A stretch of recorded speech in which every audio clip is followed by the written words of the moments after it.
lovely night. We are still on the state's case in chief. Detective Jake Puschnig is on the stand. At this point in time, we're going to re-swear him because we have a new court reporter and a new day. Do you solemnly swear that the testimony you give in this matter will be the truth, the whole truth, and nothing but the truth, so help you God? Yes, ma'am. If you could please be seated, restate and respell your name for the record. First name Jake, Jake. Last name is Puschnig, Puschnig. And we're still on direct examination, if I recall correctly. Thank you, Your Honor. Okay, Detective Puschnig, I have Exhibit 238 on the screen. This is where we left off yesterday, roughly, correct? That is correct. And just remind us, what is the date and time on the video right now? April 1st, 2024 at 9:02 p.m. And we were picking up as Sade and the defendant were leaving Dukes, right? That is correct. All right, I'm going to play from that timestamp and I'd put it into fast forward a little here. Give that to Jason.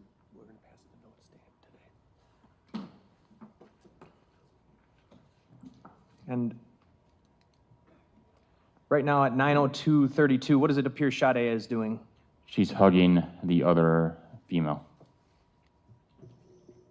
Does it look like they're looking at a phone? Yes.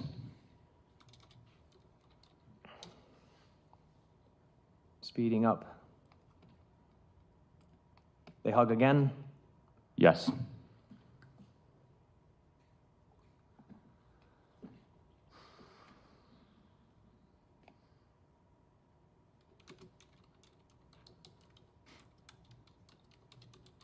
Paused it at 9:03:20. By this time, they're out towards the exit, right? They're walking towards the exit. That's correct. And we watched the video clip yesterday of them leaving, right? Yes. Okay. Then I want to just go to one more camera angle. This is going to be camera number 16.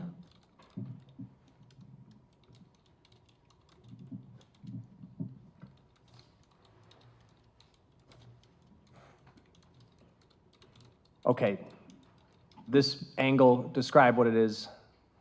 This is the opposite view of what we just watched. This is showing the other way. It shows the table which they played beer pong on, and then it shows Maxwell and Sade Robinson sitting down. And I'm circling with the two of them.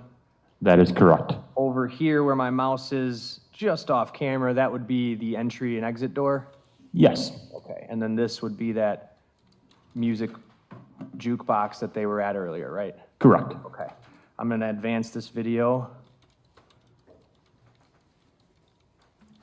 Playing from 7:27:08 p.m. This is the time Sade takes her jacket off, correct? Yes. And are you kind of able to see a little more clearly her sweatshirt that she's wearing underneath? You are. Is there a little pattern to it? There is. Paused at 7:27:25. Advancing to 7:29:52.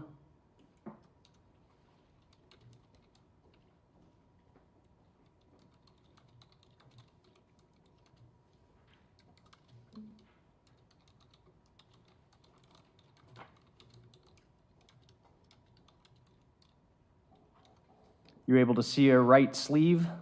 Yes, the right sleeve has a pattern on it. I'll zoom in slightly.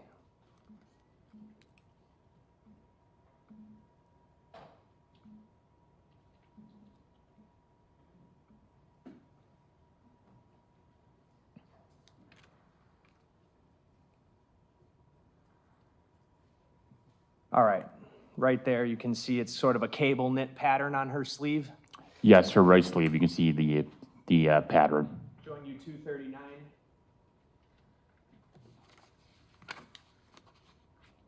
Is that a screenshot from this video here? It is.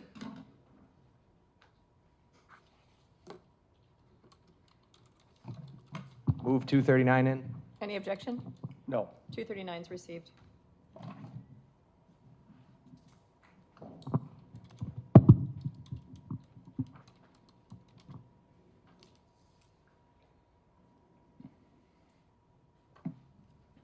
All right, and on this screenshot, you can see the cable knit pattern on her right sleeve, correct? That is correct. And she's got these light blue jeans, and the sweatshirt kind of goes sort of midway down her torso, right?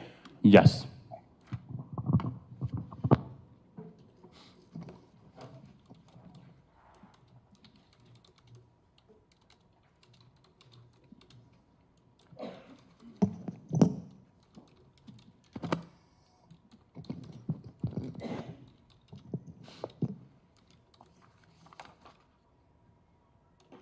So to recap, Detective, they arrive at roughly 6:36, right? So they arrive inside Duke's at 6:36. They park on Water Street at 6:33. 6:33, they park on Water Street, correct? And what time do they leave? They leave at 9:03, and the vehicle travels around 9:04, 9:05. Okay, northbound on Water Street. Correct. I have nothing further. Cross?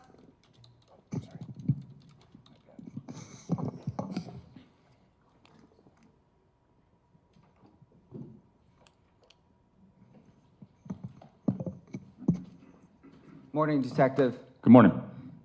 So I just want to kind of go over some of the investigation you did. One of your roles was get that pole camera, correct? Correct. And you said that those are kind of stationed around the city, kind of near like where lots of people are walking to kind of be able to survey things, correct? Yes. But you're not watching that like as it's happening live. That's just recorded, then you're able to go back and watch it, right? Correct. Just in case like there's something of note that you want to go back and review, correct? Correct. But other officers at the Fusion Division can watch it live. Okay. And so you testified that they arrived on Water Street in the vehicle around 6:34, correct? 6:33, 6:34, correct. Okay. And that's Sade's driving her car and she parks and then they walk to Duke's, right? Correct. And Sade's driving, right? Sade is driving, that is correct. And then Max Anderson is in the passenger seat, correct? Yes, he's the front passenger. And we see that they park, like right where they park, they're parked right behind like a kind of a security vehicle. Originally they are, and then the security vehicle then pulls off and they pull forward, Sade pulls forward a little bit. Okay, and then they both get out of the vehicle and then they walk together to Duke's, right? Yes. And when they're walking there, you don't observe like Max like looking around or anything, right? No, he's not. They just look like they're casually walking, correct? Correct. And just looks like two normal people walking in one direction to Duke's where they ultimately enter, right? That is correct.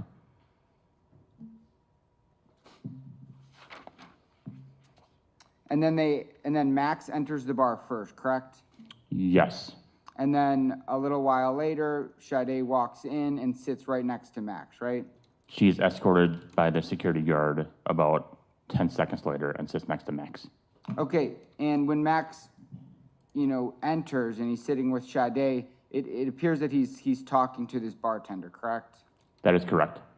And she serves him a drink and then serves Sade a drink, right? Yes. And you testified something about like they're playing like a dice game, right? Yes. And are you familiar with bar dice? A little bit, but I don't play. Okay. I know that if you lose, you have to buy drinks. Yeah, so usually the loser of bar dice has to buy the drinks or the shots or the bombs, whatever they're doing. Yes. And, in your experience, you know that people who are typically regulars at bars are the ones who are playing bar dice, right? Absolutely, yeah. So, I mean, based on what you kind of reviewed, it seemed like Max was familiar with this bar. Yes. And it looked like the people who were there were familiar with him, right? Yes. And when we're watching that surveillance, we saw that, Max takes off his jacket, right? Correct? And Sade takes off her jacket, right? Yes. And, they sit there and they talk for a while, right? They do. And they're kind of on each other's phones. They're showing each other their phones, right? Yes. We don't know what they're showing, but we can tell that they're kind of passing the phone, or at least Max is passing his phone to her and she's looking at it, right? Correct. And during this, while they're talking, you don't see anything concerning about the way that they're conversing with each other, right? No. They're not like fighting. No, they're not. They're not arguing. They're not. It doesn't look like there's any forceful touching or anything like that, right? You're right about that. Yeah, and there's nothing nefarious whatsoever about their date at Duke's, right? Correct. And at some point, we see Max leave the bar, not necessarily leave, but he stands outside and you see he's smoking a cigarette, right? Yes. And at that point, Sade just remains at the bar, right? She's either at the bar or she's playing beer pong. I don't recall which one. Okay, so they're drinking at the bar for a while, and then like another couple comes in and they kind of all are just hanging out, right? Yes. And that's when they ultimately start playing beer pong. Yes. They're all playing it together, right? Correct. It looks like Sade and Max are partners. Yes. And that's how beer pong works. Two partners on one side, two partners on the other side, right? Yes. And when Max leaves to go smoke a cigarette, we don't see Sade leave the bar, correct? She stays inside. She does. And she stays continuing to talk to this other couple. I don't know if it's an actual couple, but these two other people, right? Yes, the two other individuals. And they're at that bar for about 2 hours. Yep. Something, that's not an exact number, but about 2 hours. Over 2 hours.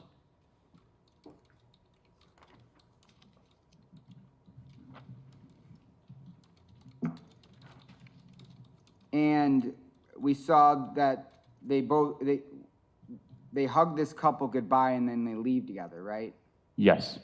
And we see them walking out of the bar together, Yes, they are. kind of walking right next to each other. Yes, and I think that Max puts his arm around her. And when they're inside the bar, someone even gives, Max a high five, right? Yes. And you said that Max puts his arm around Sade, Correct. and she doesn't seem to push him off, correct? No. And they just seem like, they had a happy date at the bar, right? Yes.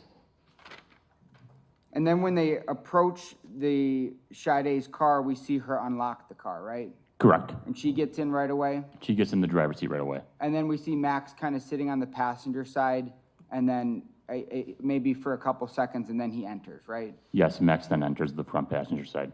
Okay, and so obviously Sade would have had to unlock that car for Max to get inside, right? That is correct. And then they just drive off, and then, they leave the area of the surveillance so you can't see the car anymore, correct? Yes, they drive northbound on Water Street. Okay, and and you testified that they were all playing beer pong together, right? Correct. They look like they're having fun, Yes. and Sade's using her phone. And I think I heard testimony that she's potentially using Snapchat. She's taking a photo of something. Correct. Okay, and do you know how Snapchat works? I do. If you take a photo, if you post it on Snapchat, it stays for about 24 hours, and you can upload it to your story. Okay, and that's almost a way to communicate with people, right? Sometimes you can show people where you are, right? Correct. You can have with these pictures you take, like if you take a picture of this courtroom, sometimes the filter or the geotag location will say exactly where you are. Yes. And sometimes you can also have emojis or something, like a theme. I don't use Snapchat, but I kind of understand how it works. You're right about that. Okay. And then they get in the car and they leave, right? Yes. And there's nothing nefarious or strange about the way that they entered the bar, the way that they exited the bar. You're correct. You didn't see any pushing. I did not. You didn't see any arguing. No, I did not. You just saw two people casually walking into a bar, hanging out at a bar, and then leaving a bar. That is correct. I have nothing further. State. To your knowledge, is that the last time ever that Sade Robinson is seen in public on video? Yes. Would that suggest to you that something nefarious has occurred afterwards? Yes. Nothing else? Defense? No. Thank you, Detective. State your next witness. Detective Spittelmeister.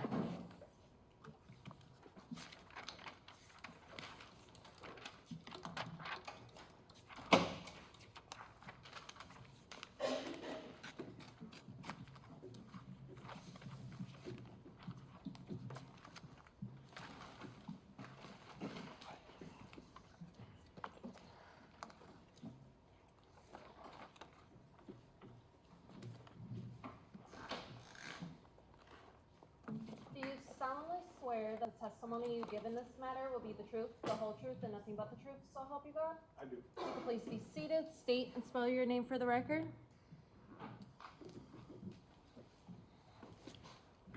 Nathan, Nathan, Spittelmeister, Spittlemeister.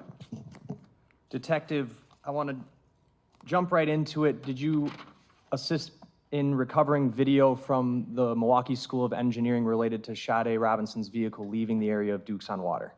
I did. I'm going to show you what's marked as Exhibit 286. You got a number of clips that depicted the car leaving the area. I did. I have Exhibit 39 on the screen right now. We're looking at one of the Life 360 maps. This map suggests that her phone traveled westbound, consistent with going on McKinley, and then would have gotten on the interstate, go southbound on the interstate, correct? Correct. And it goes all the way to what would be the Holt Avenue exit, which turns into Morgan to the west here, and then travels to the area of Mr. Anderson's residence, correct? Correct. Does not appear from this screenshot there were any intervening stops, is that correct? That's correct. Okay. Does the video that you recovered from MSOE show that in fact Miss Robinson's car went northbound on Water, turned westbound on McKinley, just like this screenshot would show? Yes. I'm gonna play clip number 6 on Exhibit 286.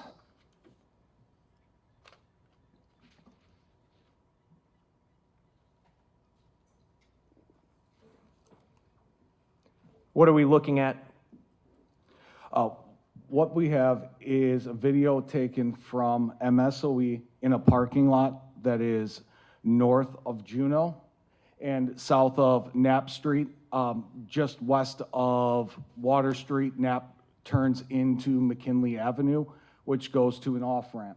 That is the road that is directly in front of the buildings, and it is a north-south road. On the right side, where you see the 2 stopped vehicles, is facing northbound. Okay, and Dukes on Water would be right where I'm circling here? That's correct. And what are we gonna see in this clip? What we're gonna see is her vehicle making a left turn from Water Street and then turning on to Knapp Street / McKinley Avenue. Okay, Knapp Street, if the car had turned right, it goes on to Knapp Street, but over here it's gonna turn left, right? Correct. And that's McKinley. Correct. All right, playing this clip. And I'm move 286 into evidence, No objection. It's received. playing this clip. So we're gonna see the car come in from left to right? Correct.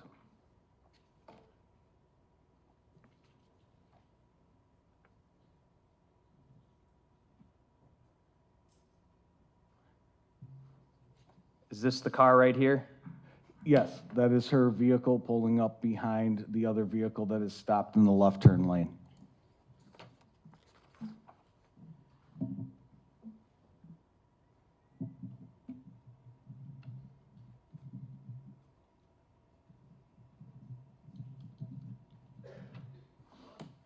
Speeding up.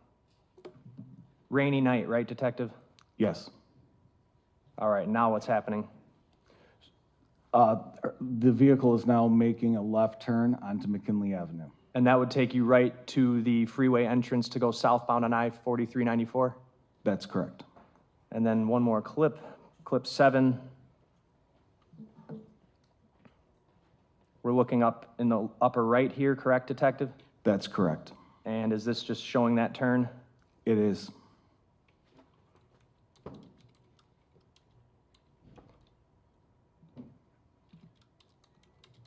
Getting to the freeway from that location, that would be the most logical place to get on, correct? Yes. Okay.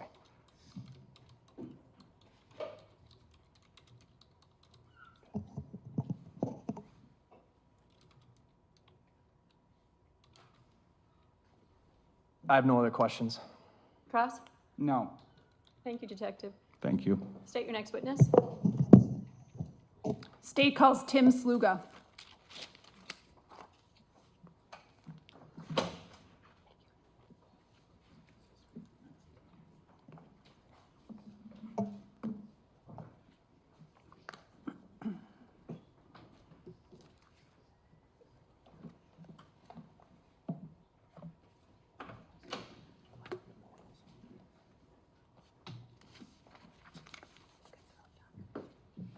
you solemnly swear that the testimony you give in this matter will be the truth, the whole truth, and nothing but the truth, so help you God? I do. If you could please be seated, state and spell your name for the record. Tim Sluga, Timsluga. Mr. Sluga, are you associated with Dukes on Water? Yes. How so? Managing partner. When did you become managing partner? April 1st of 2024. That day was an opening for you? Yeah, essentially they handed it over to us. Do you know someone named Maxwell Anderson? Yes, Do you see him in the courtroom today? I do. How did you know him? I had been a patron of that bar for 20 years before we took it over, and I was familiar with him from the location. In a work capacity or somebody who was there socializing? More of a social thing. Did you know his name? I did not. Okay. But you knew his face. Yes, Do you see him in the courtroom today? yes. Can you describe where he's sitting and what he's wearing? Blue shirt, similar to mine, white t-shirt under it, sitting just right over there at the other table. I'd ask for the record to reflect the identification of the defendant. Any objection? No. The record will so reflect. Did you see him on April 1st, 2024 at Duke's? Yes. What was he doing? He had come in with a date, and he congratulated us on the purchase. And then afterwards, I was kind of busy. I just remember they were playing beer pong for a little bit. Do you know approximately how long they stayed? I don't. Did you observe anything unusual? No. I have nothing further. Cross? Yes, just briefly. Good morning. So you said you took over Dukes on Water basically the same day, right? Mm-hmm. Yes, Yes. thank you. And you remember seeing Mr. Anderson at the bar, correct? Yes. And you've seen him before, but you didn't know his name. No. That's probably pretty common, you know, when you go to bars a lot, you see the same regular crowd, sometimes dozens, sometimes hundreds of times. You don't always catch their name, right? Yes. But it's someone you recognized, Yes. and someone you've seen inside the bar before. Yes. You weren't close friends, but at least you recognized him, right? Yes. And he even knew that you had just purchased the bar, so he congratulated you on the purchase, right? Yes. And you said that you didn't notice anything odd about the date Maxwell was on, right? No. You didn't remember any fighting, No. any arguing, nothing out of the ordinary whatsoever? No. Just two people on a normal date, Yes. nothing further? State? Anything further, State? Nothing further.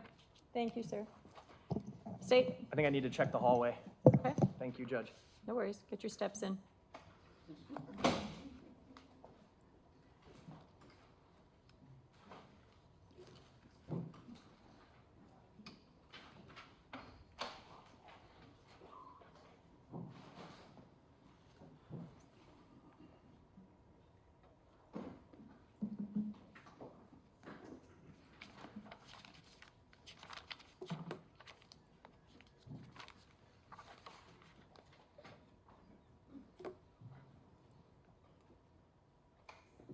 I recall Detective Donner.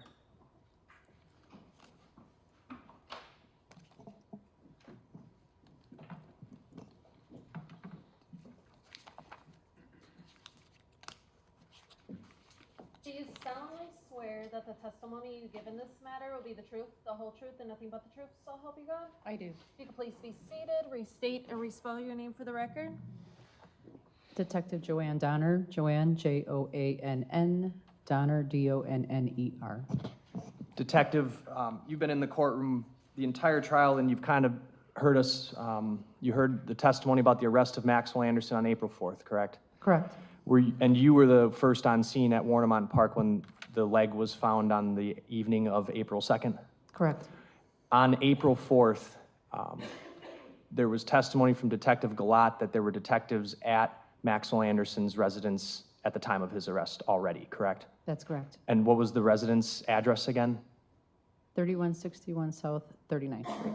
He was arrested how many blocks away from there? Approximately a block and a half. It's basically one block over roughly the same distance on the block. On April 4th, 2024, did you apply for a search warrant to search Maxwell Anderson's residence? I did. Can you describe to the jury what had all been known to you, to law enforcement between April 2nd and April 4th that caused you to apply for that search warrant? By that Objection, time, hearsay. It's all information we've already heard. And it's for the effect on the witness, why she did what she did, why they went into his If you're house that offering day. it for the effect on the listener, then it's excluded as hearsay and it's admissible, so you can answer the question. Thank you. by the time that we got to April 4th, we had the information regarding Sade's Life 360. So we were able to track her movements and obtain the video from Twisted Fisherman and also Duke's. So that way we knew that she was with Maxwell Anderson, and he was essentially the last person that we knew that she was with. With that information, I applied for the search warrant and was granted. Okay, and then, so were you executing the search warrant before or after the arrest of Mr. Anderson? Due to the nature of the crime, we opted to utilize our SWAT team, and they were quite literally en route to his house to execute the search warrant, as Mr. Anderson was also driving to his house. Hence the reason they opted to make the traffic stop, so we didn't have any type of a confrontation at the residence. By April 4th, had you and your department made contact with members of Sade Robinson's family and friends? Yes, we did. Had you heard from anybody who had seen or heard from Sade Robinson since she was at Duke's on Monday night, or excuse me, the night of April 1st? No. Nothing else? Cross? Celeste, what exhibit number are we at? I think you guys were starting at 800. 805. Mark 805? Yes, please.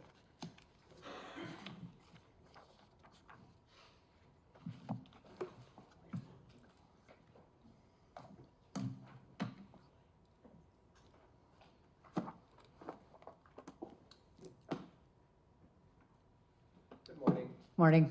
Should use the microphone. Is that working? Testing 1, 2, 3. Good morning. Morning. Showing you defense exhibit 805.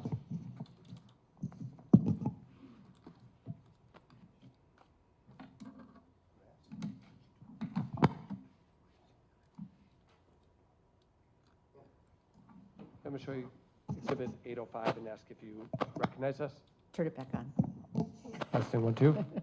Exhibit 805 and ask if you recognize us.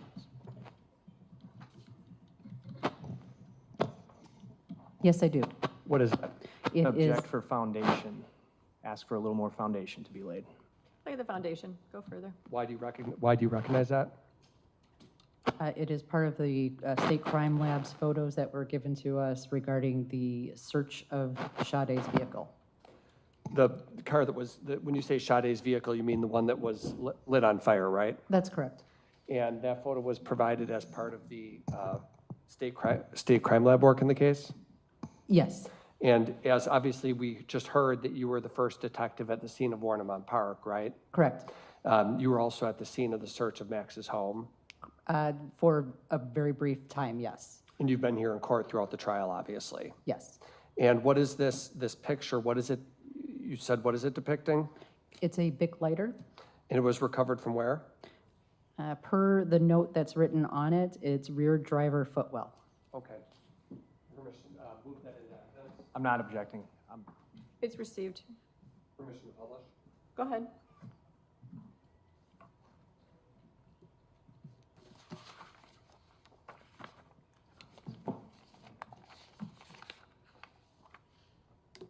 And I'm just publishing exhibit 805 right here. Is this what you were just looking at? It is. And this is the Bic lighter that was recovered from Sade's car and then photographed and logged into evidence. Correct.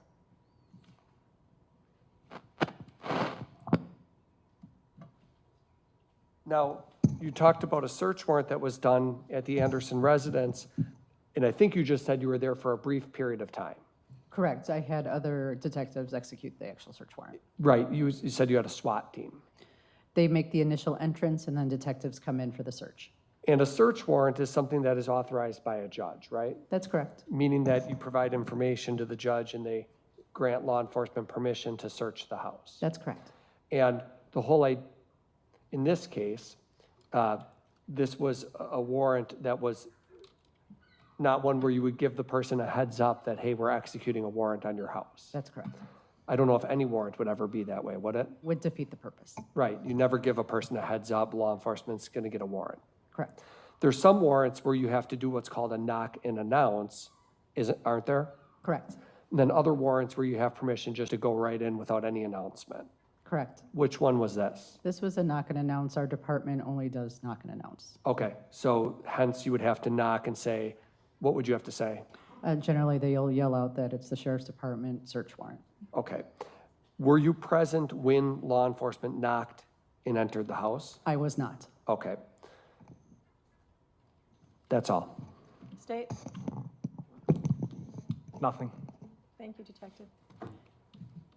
I'm going to call Deputy Hobie Love.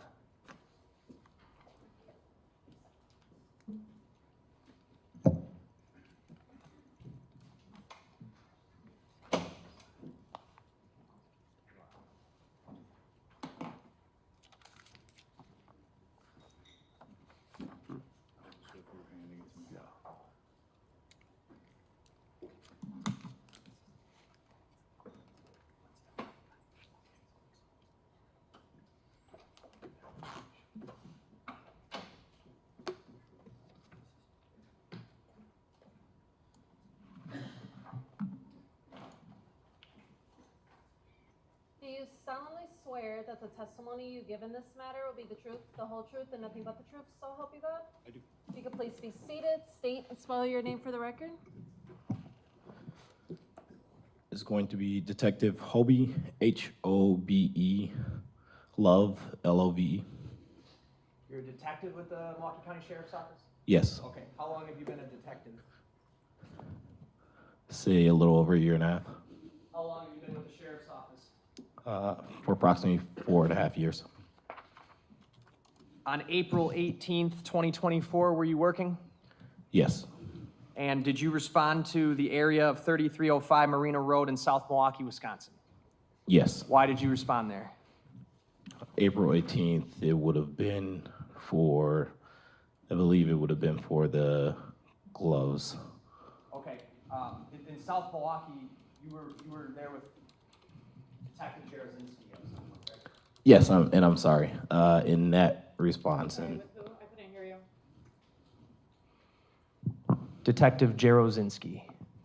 yes, I'm sorry. That morning, I would have responded to that park because of a citizen calling in for the findings of for human remains. I'm going to show you a photo which was a medical examiner photo previously marked and admitted as 430. Is that the human remains that you found at that park? It is. Did it appear to you that that torso had washed ashore at that location? It did.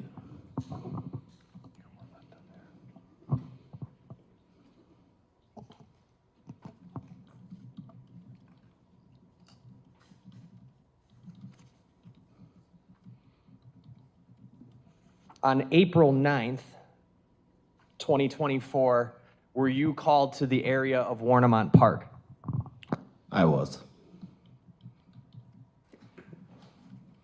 Are you aware of who summoned the sheriff's office to that scene? Was it some other law enforcement, or was it a civilian? It would have been a civilian by the name of Joseph Gadner. For the record, that's Gagner. What information were you given from dispatch when you responded to that location? That Mr. Gagner was walking along the shore, spotted a couple pairs of latex gloves that had appeared to be specks of blood on them. At this time, April 9th, this was a whole week after Miss Robinson's leg had been found at Warnemont Park, correct? Yes, And was essentially your department following up on any information that was coming through tip lines, calls for service, that sort of thing? yes, And this was one of the things that you were specifically assigned to follow up on. Yes. I'm going to show you exhibits 459 through 463.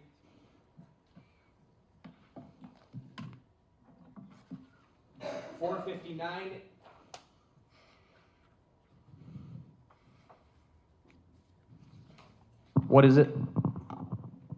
Looks to be an overview of Warnemont Park, more specifically to the water pump. I'm going to move 459 in. Any objection? No. Received. And then why don't you tell us, in summary, what are the next 4 things? Are those photos? Yes, the next photos would be photos that were taken by Deputy Christopher Ogwin. And these are the photos of the gloves that the citizen Joseph Gagner found. Are they covered in blood? Yes, there does appear to be specks of blood on them, yes. Specks, or are they covered? They are, I see blood on them. Okay. Yes. I'm going to move those exhibits in and ask to publish those as well. Any objection? No. Received. Go ahead. All right, I'm going to give you, I think it's this microphone here. I think so.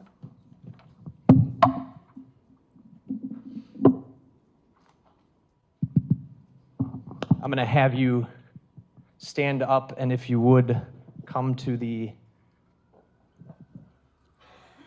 TV screen. Let me zoom out slightly.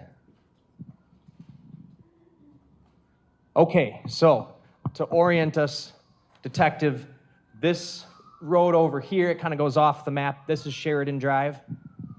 Yes, it is. And this would be Pulaski, and then the Pump House Road that goes down to the Warnemont Pump House, correct? Yes, it is. Miss Robinson's leg was found where in relation to this map? So Robinson's leg would have been found just to the north of the water pump, so within this area. Okay, so on the north side of the pump house. Yes. And where were you when you were called out to these gloves? So myself, along with Detective Todd Rosenstein, would have parked here, just at the gate, just to start. So there is a gate, I believe, like right up here. We would have been parked, and then we would have taken this walk path down, which is a very steep hill, down to the pump house, and then we would have walked south. So from the pump house to where we recovered the gloves would have been approximately a quarter of a mile. Okay, you specifically pointed that you walked in front of this pump house, right, on the north side of it? Yes. There's a camera right there, right? Yes, there is actually 3 cameras. And is that how you get to the path to get down there? Yes. And where is that path? So this path, again, we would have traveled down the steep hill, walked around the pump house, and then walked through this little narrow way here. There are some rocks that we would have had to get over here and then continue to walk down. You would have been captured on camera doing that, right? Yes. Okay. And describe what kind of trail this path is here. It's a very narrow trail, and it's more rocky. You can walk it straight. It's until you get to like the bottom here, where there's larger rocks that you gotta just climb over. Would you characterize it as easy to get down or hard? I'll say a little harder, especially just taking that path. I actually wouldn't say hard. This part you can easily get through until you get to these rocks, and then you have to climb over. Is there any other way to get down there? No. And actually more recently, last week, I did take a walk down here. Even if, like, I couldn't find a way to get down through this path from here, like climbing over and then these rocks without getting wet, you have to get down there through this way. So you couldn't go, basically this right here is a retaining wall, right? Yes. And would it really be feasible for one to like go around the retaining wall into the lake? No, not without getting wet. So when you went there on April 9th, there was only one realistic way for you to get down to where these gloves were, and that was to walk right in front of the pump house cameras Yes. and down a steep, thin path. Yes. All right, I'm gonna put up Exhibit 460 here. Is this photograph, orient us, please. So yes, this photograph is essentially, it shows the pump house here. It shows like part of the path that you have to like take, and these are the rocks that I was describing. It's the larger rocks that you have to kind of climb over and then just walk this path all the way over. And is how far, is this the location where the latex gloves were found? It is. How far away from the pump house was this? I measured it to be 1/4 mile. There's no way to get down there from the cliff to the left unless you jumped? Yeah, unless you jumped. And again, more recently, as of last week, actually went out there, and the cliff is bluff, so it's like all muddy and it's wet. Even if you had on like boots, at some point you will fall down that cliff. All right, I'm gonna show you 462. Is that one, the gloves you found? That is. All right. 461. One of the gloves? Yes, And do you see a little blood? I do. Okay, where? You can see, so all of this would be blood. 463. Any And blood? Yes, and then blood will be here. All right. They're not completely covered in blood, are they? No.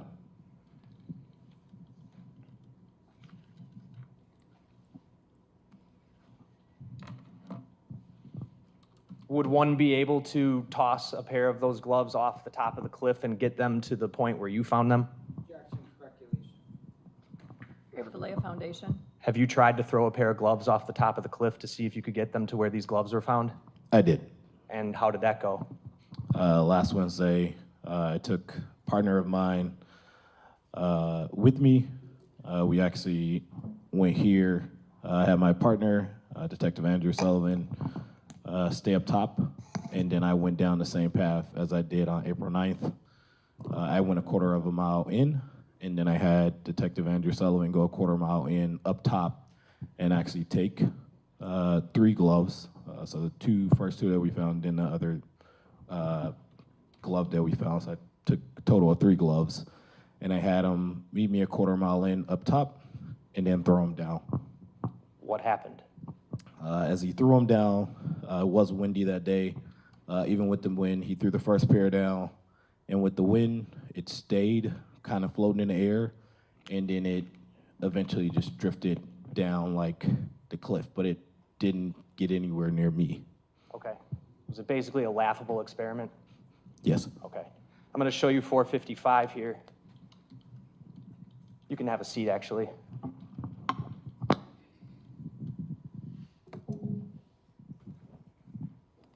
What's 455?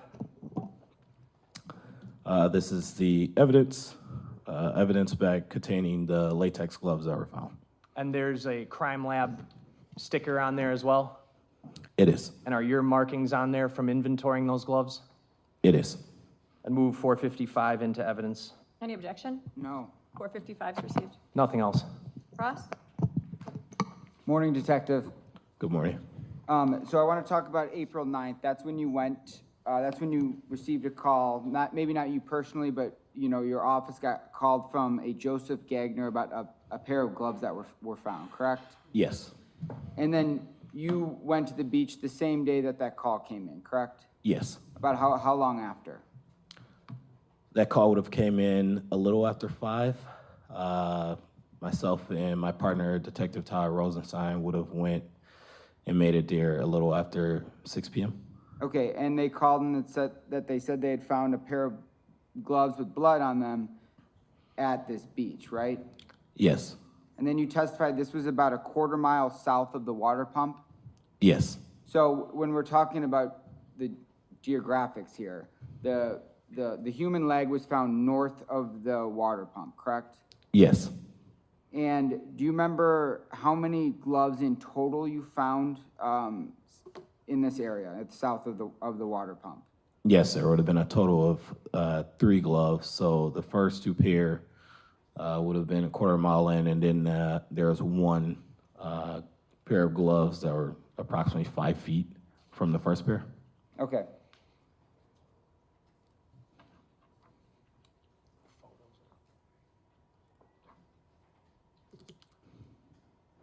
And I'm showing you,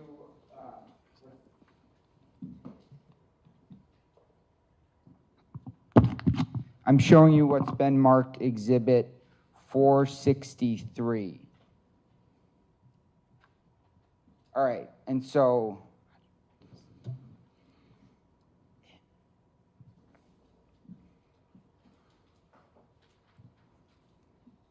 this area where we're seeing right here, that's some of the blood you found, correct? Yes. And this was the condition that you saw them in when you arrived, right? Yes. And this is this one of the gloves that was part of the pair, or was this part of the third glove? That, I believe, would have been part of the pair. Okay. And then I'm showing you Exhibit 461. And these markings here, that's where you saw the blood, correct? Yes. And before I forget, you collected these into evidence, and that's what's in the evidence bag, right? Yes. And you sent it to the crime lab for testing? Yes. And because you wanted to determine where this blood came from? Yes. And the reason you came to this scene, this is all related to the disappearance of Sade Robinson, correct? Yes, it would have And been you thought- following up. Sorry. And then you thought these gloves could be relevant, so that's why you went there, right? Yes. And that's why you collected them, correct? Yes. And you collected these, I mean, you're aware of how to collect evidence as a detective, correct? Yes. And it's very important to make sure that you do it correctly so evidence isn't tainted, right? Yes. So typically and you were trained on all of this, right? Yes. I mean, that's why you're a detective now, right? Yes. And so when you're collecting them, you use your own gloves, right? Yes. Like surgical gloves, right? Yes. Because you're aware that you don't want your DNA to be transferred, or you don't want to get DNA onto your hands, right? That's correct. Because we need the pieces of evidence to be in pristine condition, the condition you found them, right? Yes. And then showing you 462.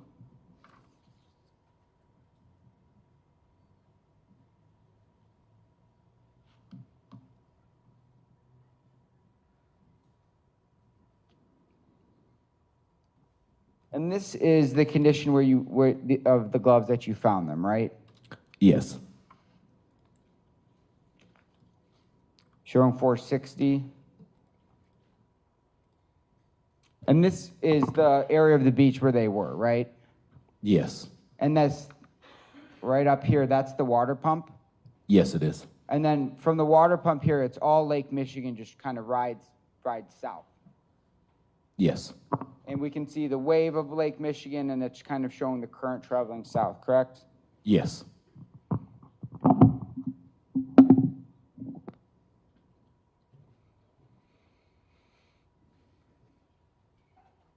And do you know whether this Mr. Gagner, had he manipulated the gloves at all before you arrived?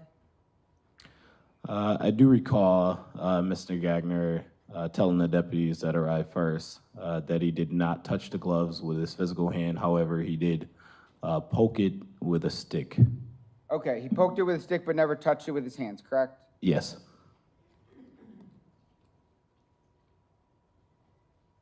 And while you were down on the beach, did you see any other people down there? Outside of the deputies and Mr. Gagner, no. So I'm talking about down on the beach where you found the gloves. You didn't see anyone else. No.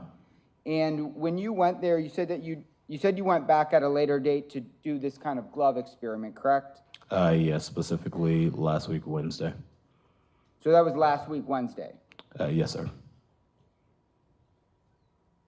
Did you see anyone on the beach down there when you went there? I did not. And did you write a report about that experiment?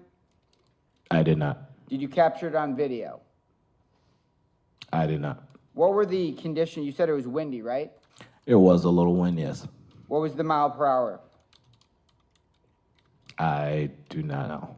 Okay. Was it raining or was it sunny? It was sunny. Okay. And you're aware the day the leg was found, it was a rainy day, correct? Yes, I am aware of that. And you said when you stood at the top of the bluff and you just kind of threw these gloves. Yeah, so I would have been, down here within this area, quarter of a mile in. And then my partner, Detective Andrew Sullivan, would have been up top a quarter of a mile in, and he threw the gloves. Okay, so your partner's throwing the gloves from the top, you're down on the beach. Yes. And when he threw the gloves, they would just land somewhere on the bluff? Yeah, because of the wind, they kind of floated in the air a little bit, and then they just dropped. And it would have been closer to the bluff. It didn't make it anywhere near me. Okay, and you've been to this area, correct? Yes. Obviously through your investigation, right? Yes. And you've seen that, and you can look at the cliff, and it looks like there's a lot of erosion occurring, correct? Yeah, it's muddy, kind of rocky. And anytime it rains, rains hard, rains soft, the cliff erodes a little bit more. Yeah. And so rocks and things fall from the middle of the cliff, and they continue to go down. Yes. I have nothing further. State? You have no idea how long those gloves were out there or how they got there, right? I do not. Nothing else. Defense? No. Thank you, Detective. Judge, this might be the appropriate time to take a brief recess since I believe the next witness will be time-consuming. Okay. Or we can start. Take a few-minute break, a quick bathroom break, and then we'll come back. How's that? Okay, just leave your notebooks on your chairs, please.